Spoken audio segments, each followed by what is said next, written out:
आवाज़ India TV में आपका स्वागत है। मैं हूं अमन कामले। आज एक बहुत ही गंभीर विषय पर हम चर्चा कर रहे हैं और इस विषय पर निरंतर हम डिबेट भी करेंगे। भारतीय संविधान को बदलने की चर्चा फिर से एक बार शुरू हो गई है। अक्सर कई सालों से संघी अर्थात ब्राह्मणवादी मानसिकता के लोग देश के संविधान को बदलने की भाषा करते आए हैं, लेकिन फिर से एक बार सरकारी तौर पर संविधान को बदलने की बात कही गई है। यह बात जिसने की है, वो बहुत ही जिम्मेदार शख्स है। प्रधानमंत्री नरेंद्र मोदी के आर्थिक सलाहकार परिषद के चेयरमैन विवेक देबरॉय ने लाइव मिंट में लिखे एक आर्टिकल में मौजूदा संविधान को बदलकर नवे संविधान को लिखने की बात कही है। उनके इस आर्टिकल के बाद हंगामा बरपना शुरू हो गया है। एक तरफ आरएसएस से जुड़े हुए लोग देश में हिंदू राष्ट्र की बात करते हैं, वहीं दूसरी तरफ सरकार में बैठे लोग सीधे तौर पर संविधान बदलने की बात कर रहे हैं। इसका अर्थ यह है कि साजिश बहुत गहरी है। देश के सभी संस्थानों में अपने मर्जी के लोग लेने की कोशिश ये लोग कर रहे हैं। ये लोग मतलब संघ परिवार कर रहा है और उसी के तहत अब इनकी निगाह संविधान पर है। विवेक देबरॉय का आर्टिकल फिलहाल सोशल मीडिया पर काफी वायरल हो रहा है। लोग इस व्यक्ति को अरेस्ट करने की मांग कर रहे हैं। अरेस्ट विवेक देबरॉय ये एक हैशटैग है जो ट्विटर अब एक्स पर वायरल हो रहा है। ट्विटर पर लिखा जाने लगा है कि विवेक देबरॉय भारतीय संविधान के खिलाफ है, वह इसे नष्ट करना चाहते हैं, उन्हें तुरंत अरेस्ट करना चाहिए। आइए जानते हैं कि देबरॉय ने क्या लिखा। वे लिखते हैं, देश को एक नया संविधान अपनाने का आधार दिख रहा है और इस बारे में विचार किया जाना चाहिए। द मिंट में छपे लेख में देबरॉय ने लिखा है, संविधान जिसे हमने 1950 में अपनाया था अब वह वैसा नहीं रह गया है। इसमें संशोधन किए गए हैं और संशोधन भी हमेशा अच्छे काम के लिए नहीं हुए हैं। देबरॉय ने लिखा है कि university of Chicago law school ने कई देशों के लिखित संविधानों का अध्ययन किया और यह पाया कि उनकी औसत आयु केवल 17 साल रही है। यह 2023 है। 1950 के बाद अब तक लगभग 73 साल बीत चुके हैं। हमारा मौजूदा संविधान, ये बहुत गंभीर आरोप उन्होंने लगाया है, हमारा मौजूदा संविधान काफी हद तक गवर्नमेंट ऑफ इंडिया एक्ट 1935 पर आधारित है। इस तरह यह भी उपनिवेश के दिनों से जुड़ा हुआ है। देबरॉय ने लिखा है कि 2002 में संविधान की वर्किंग समीक्षा करने वाले एक आयोग ने अपनी रिपोर्ट दी थी, लेकिन वह आधे अधूरे मन से की गई कोशिश थी। वो आगे लिखते हैं, हमें इस बात पर विचार करना होगा कि 2047 से भारत को कैसे संविधान की जरूरत है। देबरॉय अपने लेख का समापन इस बात से करते हैं कि हम लोगों को एक नया संविधान बनाना होगा। अब देबरॉय की इस राय के चलते सोशल मीडिया पर उनकी तीखी आलोचना हो रही है। उन्हें पद से हटाए जाने की मांग की जा रही है। कांग्रेस महासचिव जयराम रमेश ने देबरॉय की बात का हवाला देते हुए कहा है कि इस 77वें स्वतंत्रता दिवस के अवसर पर प्रधानमंत्री की आर्थिक सलाहकार परिषद के अध्यक्ष ने संविधान बदलने का संकेत दिया है, जिसके निर्माता डॉक्टर अंबेडकर थे। वे चाहते हैं कि देश एक नवी संविधान को अंगीकार करे। यह हमेशा संघ परिवार का एजेंडा रहा है, सावधान रहे। बहरहाल देखा जाए तो सभी को समझने की जरूरत है कि विवेक देबरॉय या किसी अन्य व्यक्ति के विचार व्यक्त करने से देश का संविधान नहीं बदल जाएगा। इसमें कोई दो राय नहीं कि हम सब भारतीयों के लिए हमारा संविधान ही सबसे बड़ा ग्रंथ है, सबसे बड़ा प्रदर्शक है और यहाँ तक कि जीवन जीने का आधार भी है। भारत के संविधान में हर भारतीय की गहरी आस्था और सम्मान है। देखा जाए तो हमारे पड़ोसी देशों में लोकतंत्र का माहौल बनकर रह गया है और दुनिया के बड़े से बड़े देशों का लोकतंत्र भी खतरे में पड़ गया है, लेकिन यह हमारे संविधान की ही ताकत है कि भारतीय लोकतंत्र का कोई बाल भी बांका नहीं कर सका। हमारे देश में कई विविधताएं हैं, आप सब जानते हैं, कई जातियां हैं, कई संस्कृति है। देश में लगभग हर 20-25 किलोमीटर पर भाषा और संस्कृति बदलती है। इस सब को एक धारा में समाहित करने का काम अगर किसी ने किया है तो वो देश के संविधान ने किया है।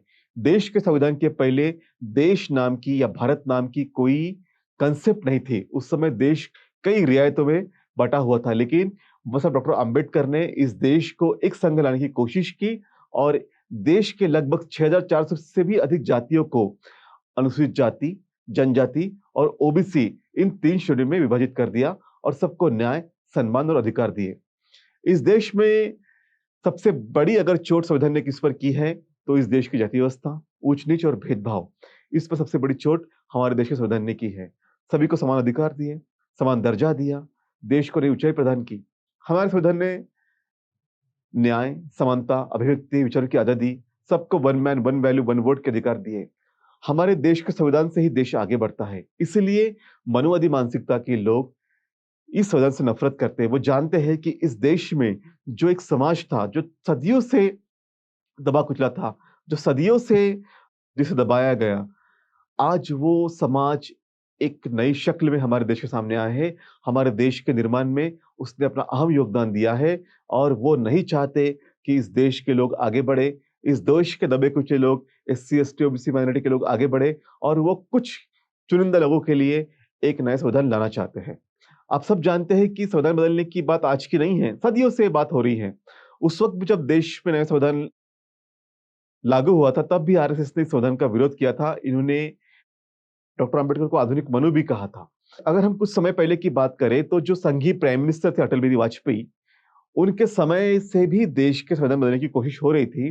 उन्होंने संविधान समीक्षा आयोग का निर्माण किया था, लेकिन उस वक़्त माननीय घनश्याम जी समेत देश के तमाम विपक्षी जो पार्टियाँ थी उस समय की, उन्होंने इस कदम का विरोध किया था। उसके बाद ये जो आयोग था, वो आयोग का कुछ हुआ नहीं, वो जो रिपोर्ट थी वो डस्टबिन में डाली गई। तो आज के जो ये शासक हैं, वो जानते हैं कि हिंदू राष्ट्र के निर्माण के लिए संविधान सबसे बड़ा रोड़ा है। इसलिए ब्राह्मणवादी मानसिकता के लोग संविधान को बदलना चाहते हैं। नरेंद्र मोदी जो स्वयं को ओबीसी कहते हैं, हालांकि इस पर कई तफ्तीश भी हुई, कई लोगों ने कहा है कि ओबीसी नहीं है, वो उच्च जाति के ही व्यक्ति हैं। लेकिन बहरहाल अगर वो खुद को ओबीसी भी कहे, तो वो इस देश के संविधान के कारण ही पीएम बने हैं। लेकिन उनके ही समय में संविधान को बदलने की बहुत गंभीर कोशिशें इस वक़्त जारी है और जिसे हम हल्के में नहीं ले सकते हैं। हमारे सामने ये एक सबसे बड़ा खतरा है। आप जानते होंगे कि इससे पहले 2017 में बीजेपी के केंद्रीय मंत्री जो अनंत हेगड़े हैं, कर्नाटक के कोप्पल में ब्राह्मण युवा परिषद का एक सम्मेलन था। उस सम्मेलन में उन्होंने खुले तौर पर देश के संविधान को बदलने की बात की थी। उस समय वो केंद्र में मंत्री थे। आज वो नहीं है, लेकिन यही बात सरकारी स्तर पर फिर से की जा रही है। ये जो मामला जब से सामने आया है, तब से जो ट्विटर है, जो अभी एक्स हुआ है, इस पर कई प्रतिक्रियाएँ आई हैं। कई लोगों ने इसका विरोध किया है। अरेस्ट विवेक देबरॉय का ट्रेंड भी काफ़ी सेट हुआ है।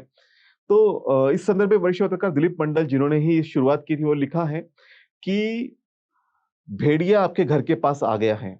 वह अपने दांत दिखा रहा है। उसके दिमाग में मनुस्मृति है, सावधान रहे। प्रधानमंत्री या नरेंद्र मोदी से निवेदन है कि आप तो संविधान की वजह से ही प्रधानमंत्री बने हैं, इसलिए विवेक देबरॉय को गिरफ्तार करवाएं।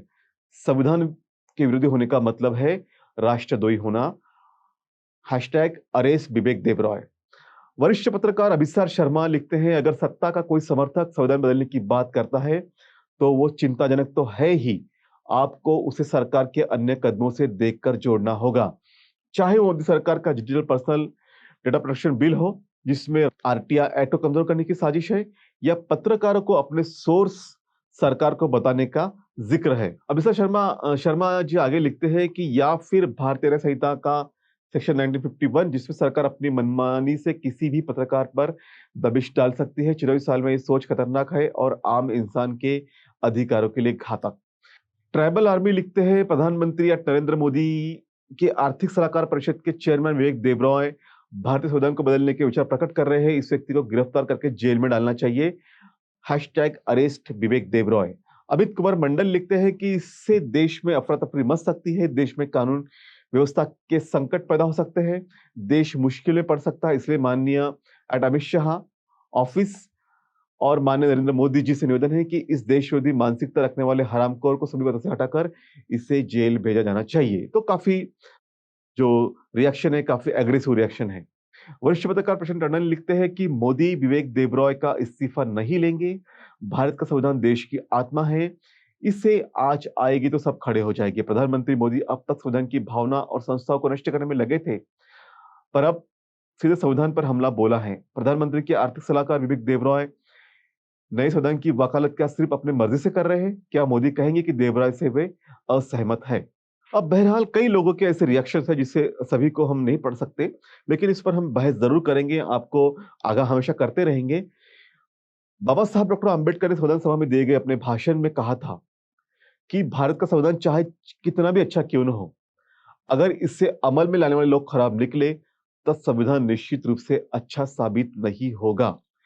वहीं अगर इसे अमल में लाने वाले लोग अच्छे रहे, तो हमारा संविधान सबसे अच्छा साबित होगा। उन्होंने चेताया था कि संविधान पर अमल केवल संविधान के स्वरूप पर निर्भर नहीं करता।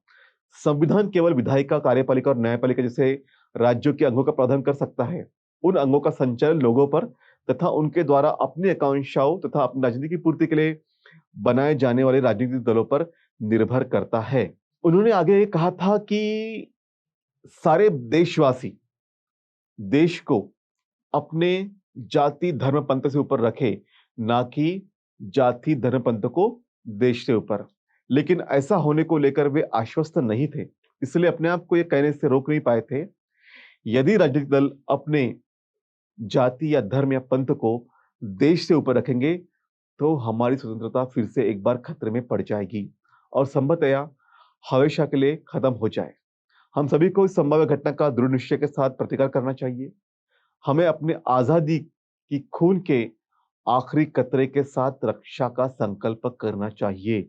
बाबा साहब डॉक्टर अंबेडकर ने उस समय ये इशारा दिया था और आज भी ये इशारा हमें बहुत ज्यादा लागू होता है। इस देश पर काफी बड़ा खतरा मंडरा रहा है। एक तरफ संभाजी भिड़े जैसे लोग देश में हिंदू राष्ट्र स्थापित करने के लिए, कई ऐसे संघ परिवार से जुड़े लोग देश में हिंदू राष्ट्र स्थापित करने के लिए जगह जगह काम कर रहे हैं, लोगों के माइंडसेट को चेंज कर रहे हैं। और वही दूसरी तरफ सरकार में बैठे हुए लोग डायरेक्टली संविधान को बदलने की बात कर रहे हैं। खतरा बहुत बड़ा है।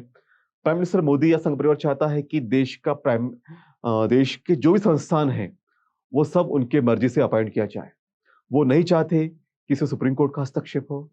वो नहीं चाहते इसमें लीडर ऑफ अपोजिशन का हस्तक्षेप हो। वो नहीं चाहते कि इसमें अन्य किसी तीसरे व्यक्ति का हस्तक्षेप हो। इसलिए आज के समय में उनके लिए सबसे बड़ा रोड़ा इस देश का संविधान है और अगर देश को हिंदू राष्ट्र बनाना है, तो संविधान को बदलना होगा। ये वो जानते हैं और इसलिए संविधान बदलने की बात हो रही है। हम सबको पुरजोर तरीके से इसका मुकाबला करना होगा, क्योंकि ये चंद मुट्ठी भर लोगों के लिए ये बातें की जा रही है। इस देश का एससी, एसटी, ओबीसी, माइनॉरिटी, इन लोगों को जो हक अधिकार संविधान ने दिए हैं, जो उन्हें एक देश के रूप में स्थापित किया है, जिन्हें राष्ट्र निर्माण में जिनका सबसे बड़ा योगदान रहा है, उन लोगों को ये लोग दरकिनार करना चाहते हैं, गुलाम बनाना चाहते हैं।